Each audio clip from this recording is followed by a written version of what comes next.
Hey, Greg Spindler here. Welcome back to the channel. A lot of people ask me why I have balloons in the treatment room.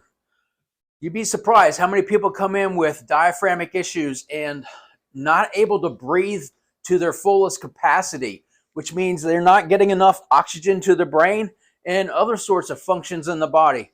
So we can do a quick test with them. What does one exhalation do? How big does it get? Then do the treatment. Diaphragmatic arch work, serratus work, check the ribs and so forth. Then go back to the test.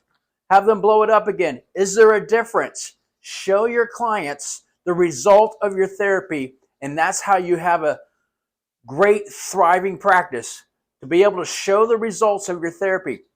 That's why we preach in our workshops to do muscle testing, to give your confidence in your clients about how the therapy is working, and they're spending good time and good money with you.